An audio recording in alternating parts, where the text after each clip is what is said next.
Hi friends, ഇന്ന് നമുക്ക് ഒരു കലത്തപ്പം ഉണ്ടാക്കിയാലോ? അതെങ്ങനെയാണ് തയ്യാറാക്കുന്നതെന്ന് നോക്കാം. പോകാം റെസിപ്പിയിലേക്ക്.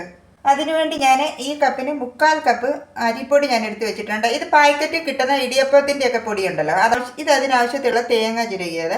250 ml കപ്പിൽ ശർക്കര എടുത്തിട്ടുണ്ട്. ഇത് ഞാനത് പൊടിച്ച് വെച്ചിരിക്കുകയാണ്. അതിനാവശ്യത്തിലുള്ള ചെറിയുള്ളി ഞാൻ ചെറുതായിട്ട് അരിഞ്ഞു വെച്ചിട്ടുണ്ട്. ഇത് കുറച്ച് തേങ്ങ എടുത്തിട്ടുണ്ട്, അത് ഞാൻ ചെറുതായിട്ട് അരിഞ്ഞു വെച്ചിട്ടുണ്ട്. ഇതിലുള്ള ഏലക്ക. ഈ തേങ്ങ ഞാൻ ജാറിലേക്ക് ഇട്ട് കൊടുക്കുകയാണ്. ഇതിന് 1/2 കപ്പ് വെള്ളം കൂടെ ഞാൻ ഒഴിക്കുകയാണ്. ഏലക്ക അതും കൂടി ഇതിലേക്ക് ഇട്ട് കൊടുക്കുകയാണ്. 1/4 ടീസ്പൂൺ ചെറിയ ജീരകം ഞാൻ എടുത്തിട്ടുണ്ട്, അതും കൂടി ഇട്ട് കൊടുക്കുകയാണ്. നല്ല ഫൈനായിട്ടൊന്ന് അരച്ചെടുക്കാമേ. തേങ്ങ ഞാൻ ഒന്ന് അരച്ചെടുത്തിട്ടുണ്ട്. ഇതിലേക്ക് ഞാൻ ഈ എടുത്ത് വെച്ചിരിക്കുന്ന അരിപ്പൊടി ഇതും കൂടി ഇട്ട് കൊടുക്കുകയാണ്. ഇതെല്ലാം കൂടെ ഒന്ന് നന്നായിട്ടൊന്ന് മിക്സ് ചെയ്യാമേ. 3/4 കപ്പ് വെള്ളം കൂടെ ഞാൻ ഒഴിച്ചു കൊടുക്കുകയാണ് ഇതിൽ.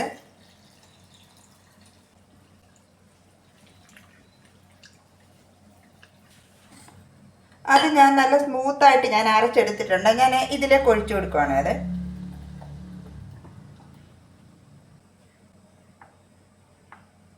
ഈ ശർക്കര ഒന്ന് മെൽറ്റാക്കി എടുക്കാമേ. ഇത് ഞാൻ ഈ പാനിലേക്ക് ഇട്ട് കൊടുക്കുകയാണ്. ഈ കപ്പിന് 1/2 കപ്പ് വെള്ളം കൂടെ ഞാൻ എടുത്തിട്ടുണ്ട്, അതും കൂടി ഇതിലേക്ക് ഒഴിച്ചു കൊടുക്കുകയാണ്.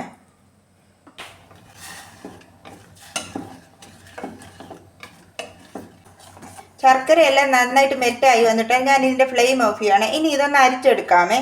ശർക്കര പാനി ഞാനൊന്ന് അരിച്ചെടുത്തിട്ടുണ്ട്, ഇതിലെ കല്ലും പൊടികളും ഒക്കെ പോകാൻ വേണ്ടി. 1/4 ടീസ്പൂൺ ഉപ്പും കൂടെ ചേർത്ത് കൊടുക്കണം, ഈ മധുരം ഒന്ന് ബാലൻസ് ചെയ്യാൻ വേണ്ടി. 1/2 ടീസ്പൂൺ ബേക്കിംഗ് സോഡ അതും കൂടെ ചേർത്ത് കൊടുക്കുകയാണ്. കലത്തപ്പം തയ്യാറാക്കാൻ തുടങ്ങുമ്പോൾ മാത്രമേ ബേക്കിംഗ് സോഡ ചേർത്ത് കൊടുക്കാവൂ. ശർക്കരപ്പാനി ഞാൻ ചൂടോടുകൂടി ഇതിലേക്ക് ഒഴിച്ചു കൊടുക്കണേ. ഇത് ഒഴിച്ചു കൊടുക്കുമ്പോൾ നന്നായിട്ട് ഇളക്കി കൊടുത്തുകൊണ്ടിരിക്കണം, അല്ലെങ്കിൽ ഇത് കട്ട പിടിക്കാനിടയുണ്ട്. ഞാനിത് ഇതിലേക്ക് ഒഴിച്ചു കൊടുക്കുകയാണ്.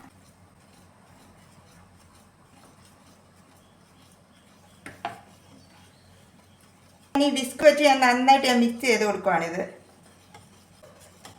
ഇതെല്ലാം ഞാൻ നന്നായി മിക്സ് ചെയ്തിട്ട് ഈ കുക്കർ ഹൈ ഫ്ലെയിമിലിട്ട് നന്നായിട്ടൊന്ന് ചൂടാക്കി എടുക്കണേ.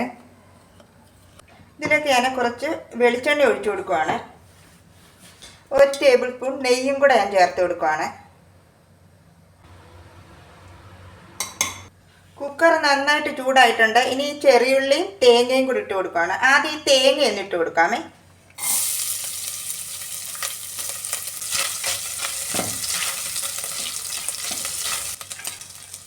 ഈ ചെറിയുള്ളിയും കൂടെ ചേർത്ത് കൊടുക്കാമേ.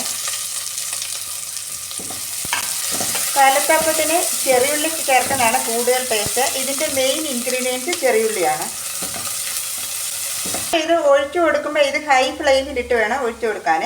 പിന്നെ അത് മീഡിയം ഫ്ലെയിമിലേക്ക് ഇട്ട് വേവിച്ചെടുക്കണേ. ഇതിന് മാക്സിമം ടൈം ഒരു 6 മിനിറ്റാണ്.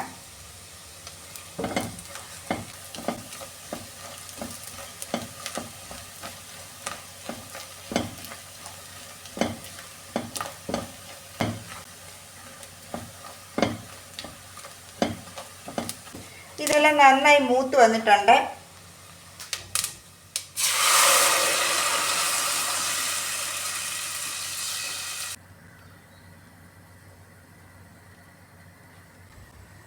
ഇനി ഇതിൻ്റെ വെയിറ്റ് ഒന്ന് മാറ്റിയിട്ടാണ് ഞാൻ വെച്ചു കൊടുക്കുന്നത്.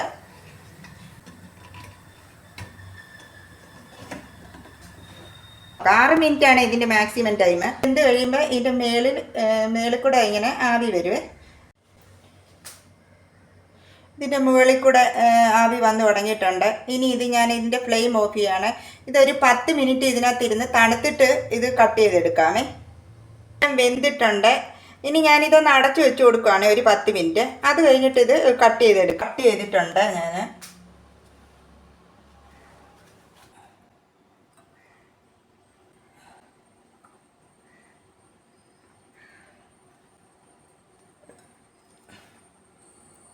ഇതിൽ ഒരു പീസ് ഞാനൊന്ന് മുറിച്ച് കാണിക്കാമേ.